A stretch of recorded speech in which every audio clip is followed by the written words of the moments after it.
Oke anak-anak, bertemu lagi dengan Bapak Lauren. Hari ini kita akan melakukan pembahasan soal bimbel IPS. Paket 1, hari Selasa 2 November 2021. Mari kita bahas secara langsung. Soal pertama, perhatikan simbol peta berikut. Nah, kita perhatikan di sini ada gambar seperti tangga. Simbol di atas melambangkan jawabannya adalah rel kereta api. Kenapa demikian? Mari kita lihat penjelasannya. Jalan itu digambarkan sebagai sebuah garis double yang meliuk-liuk, tidak sesuai. Rel kereta api digambarkan menyerupai tangga. Nah, kita lihat di sini.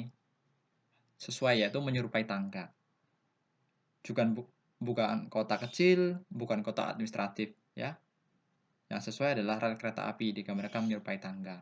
Jawabannya A. Lanjut, kedua. Perhatikan peta berikut. Nah, peta ini adalah peta Kalimantan Utara. Yang ditanyakan adalah kenampakan alam yang terdapat pada provinsi tersebut adalah kenampakan alam. Nah, jawabannya adalah C. Sebagian besar daerahnya masih rawa, berupa rawa. Lanjut. Nomor ketiga, salah satu usaha pemerintah untuk mengurangi kepadatan penduduk di suatu wilayah ke wilayah yang jarang penduduknya adalah melaksanakan, jawabannya adalah A. Transmigrasi. Penjelasannya adalah bahwa transmigrasi merupakan perpindahan penduduk dari satu wilayah padat ke wilayah lain yang jarang penduduknya, di mana masih satu negara yang sama untuk menetap atau tinggal dalam waktu yang lama. Jadi perpindahan penduduk dari desa atau daerah yang padat ke daerah atau wilayah yang masih jarang penduduknya, itu namanya transmigrasi. Kenapa bukan migrasi? Karena migrasi adalah perpindahan penduduk dari satu tempat ke tempat lain, tanpa memandang padat atau tidaknya daerah itu.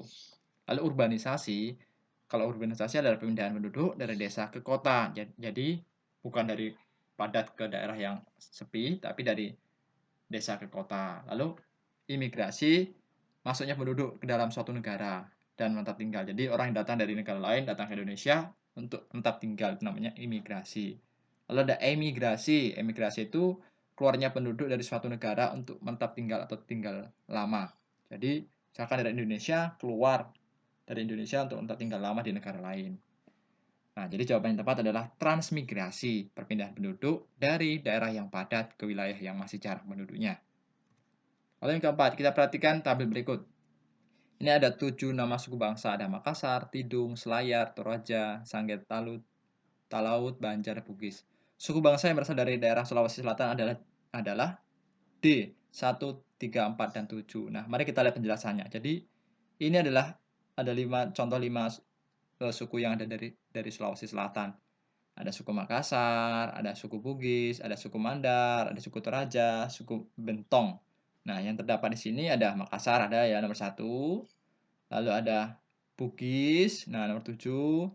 Lalu juga ada Toraja. Jadi jawabannya adalah D, 1, 3, 4, dan 7 ya. Lanjut, nomor 5. Perhatikan tabel sumber daya alam berikut. Nah, ada matahari, biosolar, batu bara, minyak kelapa, gas bumi, minyak tanah. Yang termasuk sumber daya alam yang dapat diperbarui ditunjukkan oleh dapat diperbarui berarti jumlahnya sangat banyak dan bisa diperbarui dengan mudah. Contohnya yang jelas matahari ya. Batu bara tidak mungkin. Ya, batu bara tidak mungkin. Jadi yang ada nomor 2 langsung diabaikan. Berarti A abaikan, C dan D abaikan karena ada batu bara. Nah, kita lihat penjelasannya. Matahari merupakan sumber daya alam yang bisa diperbaharui ya. Lalu hewan dan tumbuhan juga bisa diperbarui, air dan udara. Jadi ini 3 sumber daya alam yang bisa diperbarui. Ada matahari, hewan dan tumbuhan, air dan udara. Jadi gas bumi, minyak tanah, lalu batu bara ini bukan termasuk sumber daya alam yang bisa diperbarui. Jadi jawabannya adalah B. Yud 6. Cengkeh, lada, kopi adalah contoh sumber daya alam yang berkaitan dengan aktivitas pada bidang C. Perkebunan. Nah, penjelasannya adalah pertanian itu contohnya ada padi, jagung, ubi, dan palawija. Jadi bukan termasuk ya cengkeh dan kopi. Lalu perkebunan, antara lain ada buah-buahan, sayur, karet, kelapa, tebu, dan kopi. Jadi termasuk. Jadi jawabannya adalah perkebunan. Kita lihat juga peternakan. Peternakan itu berarti berupa ada hewan besar, hewan kecil. Hewan besar contohnya sapi dan kuda. Hewan kecil ada kambing, domba, unggas, dan ayam, dan entok. Jadi itu untuk ternak. Lalu ada perikanan. Perikanan itu ada air tawar dan air payau. Air tawar misalnya nila, lele. Sedangkan payau ada ikan bandeng dan udang. Dan ada juga yang air asin itu contoh di laut itu banyak sekali. Jadi jawabannya adalah C, perkebunan. 7. Salah satu cara menghargai keragaman suku bangsa adalah jawabannya B, ikut terlibat menjaga dan mempelajari budaya sendiri ya. Jadi terlibat dan menjaga. Jadi tidak boleh hanya satu tempat saja, yaitu di dunia barat saja memperkenalkannya, tapi di seluruh. Nah, ini ya, jawabannya B. 8. Salah satu upaya menjaga kelestarian peninggalan sejarah adalah upaya melestarikan, berarti yang baik. Yang baik apa? Salah satunya adalah untuk pelestarian, menyebarkan brosur pentingnya menjaga kebersihan dan keaslian candi. Tidak boleh dijual, tidak boleh diwarnai dengan pilok, tidak boleh pemugaran. Kenapa tidak boleh pemugaran? Karena peninggalan sejarah untuk menjaga kelestarian, berarti keaslian dari candi itu, dari sejarah itu. Jadi tidak boleh di pemugaran supaya terlihat modern. Karena apa? Kita mau lihat aslinya. Jadi jawabannya D. Perhatikan gambar berikut. Nah, gambar ini adalah tokoh dari Maluku. Jawabannya D. Siapa namanya? Martha Christina Tiahahu ya. Jadi ini adalah Martha Christina. Sedangkan kenapa bukan Makassar? Karena Makassar itu Sultan Hasanuddin. Lalu dari Banjarmasin itu ada Pangeran Antasari. Lalu dari Goa itu ada Sultan Hasanuddin dan Syekh Yusuf ya. Jadi jawabannya ini adalah dari Maluku, yaitu Martha Christina Tiahahu. 10. Perhatikan gambar di sini.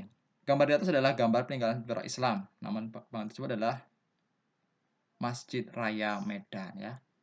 Jadi ini salah satu gambar peninggalan sejarah Islam, yaitu Masjid Raya Medan. 11. Nah, perhatikan gambar ini. Tokoh di atas adalah salah satu pejuang dari daerah dari mana? Ya, Aceh. Siapa namanya? Teuku Umar. Ini namanya Teuku Umar dari Aceh. Bukan Padang, karena Padang itu adalah Ahmad Khatib Datuk Batuah.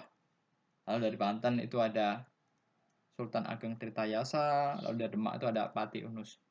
Ya. Jawabannya adalah Aceh, yaitu namanya adalah Teuku Umar.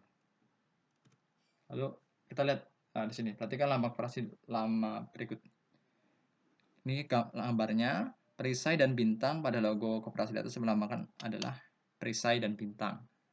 Ini, itu melambangkan apa? Pancasila. Kenapa bisa Pancasila? Mari kita lihat. Nah, penjelasannya adalah lambang rantai itu melambangkan persahabatan. Roda bergigi menggambarkan upaya keras yang ditempuh secara terus-menerus. Kapas dan padi menggambarkan kemakmuran rakyat. Timbangan melambangkan keadilan, jadi harus adil sebagai salah satu dasar koperasi. Bintang dalam perisai artinya Pancasila merupakan landasan ide koperasi. Pohon beringin menggambarkan sifat kemasyarakatan dan kepribadian Indonesia yang kokoh. Prakar. Koperasi Indonesia menandakan lambang kepribadian koperasi rakyat Indonesia. Warna putih menggambarkan sifat nasional Indonesia. Jadi bintang pada perisai tadi adalah Pancasila ya. 13. Perhatikan gambar berikut. Ini ada kakek Udin, ada ayah bajak sawah dengan traktor. Persamaan dan perbedaan kedua gambar di atas adalah, yang dicari adalah persamaan dan perbedaan. Kita lihat persamaannya dulu. Kelas keduanya adalah membajak sawah, sama-sama membajak sawah ya. Lalu perbedaannya apa? Di sini masih pakai kerbau, di sini sudah traktor berarti ini yang lama, ini yang baru, berarti apa? Yang pertama tradisional, yang kedua adalah modern. Jadi jawabannya C ya.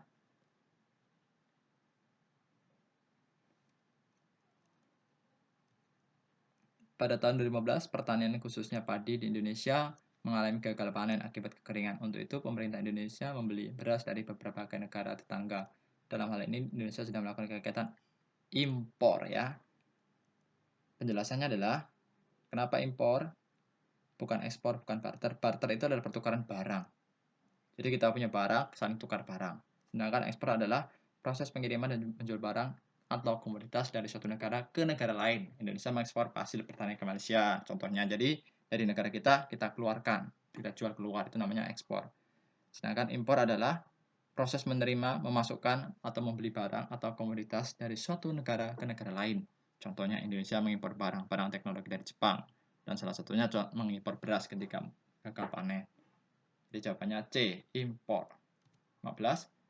Sebuah surat yang dikirimkan tanpa melalui pos dan dapat sampai dalam hitungan detik atau menit disebut ya email ya. Surat ya, yaitu email. Jawabannya email.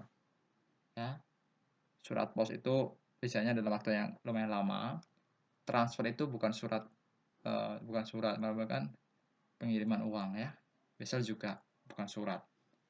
Email adalah cara pengiriman surat dalam bentuk digital melalui jaring internet. Hanya dalam berbekal laptop, komputer, atau telepon pintar, Anda bisa mengirimkan email dengan lampiran data yang juga berbentuk digital, tanpa perlu menggerakkan badan sama sekali. Jadi, kita bisa duduk santai, dengan sekilas, berapa detik, itu detik saja, sudah sampai ke penerima.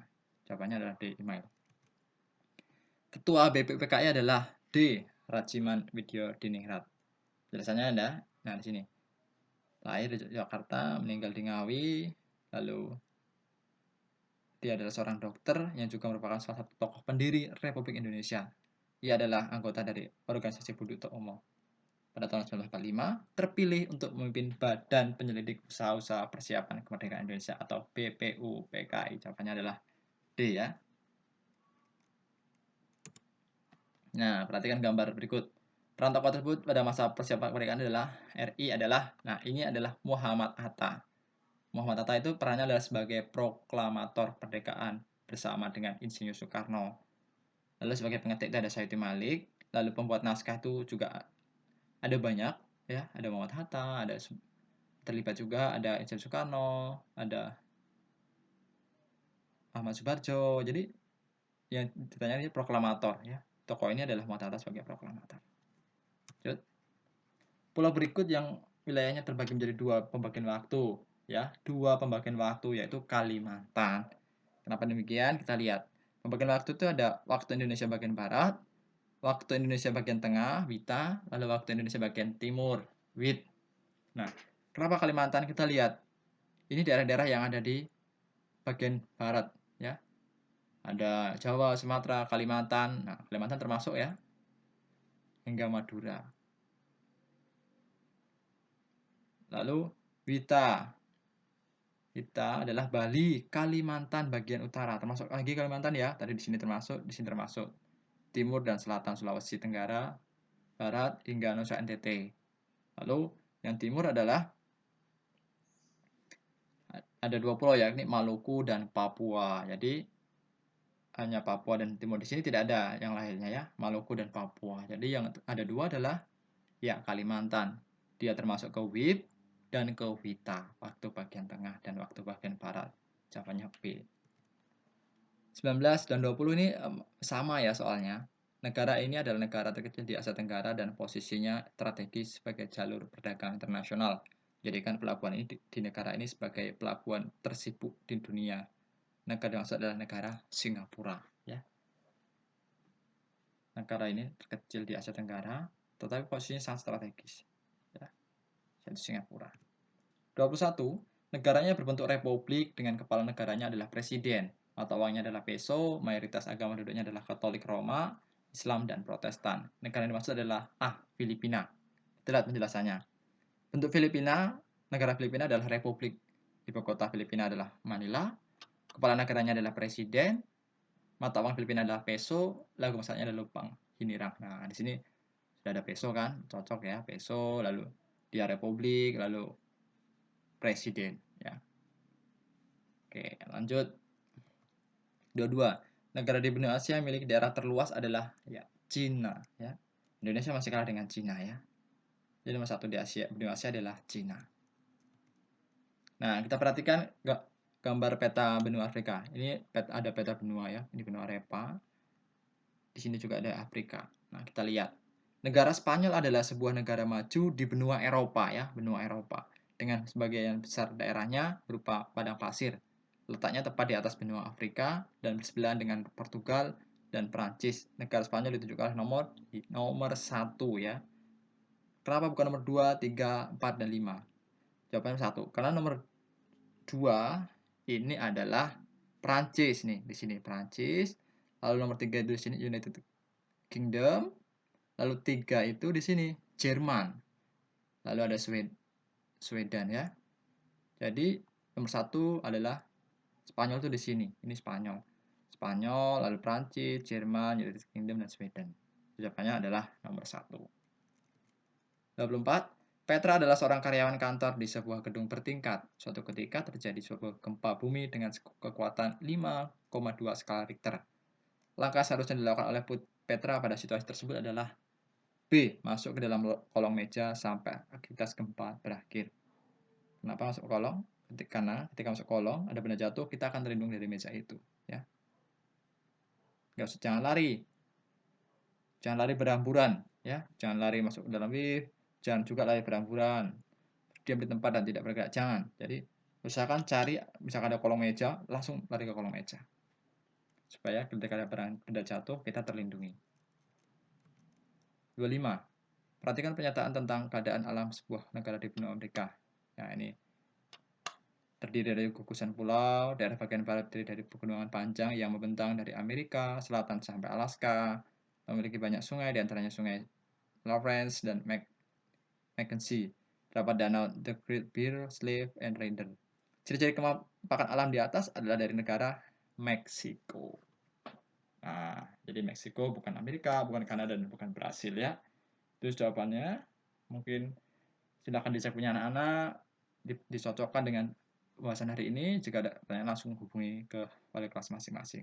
Sekian untuk hari ini. Terima kasih. Tuhan memberkati.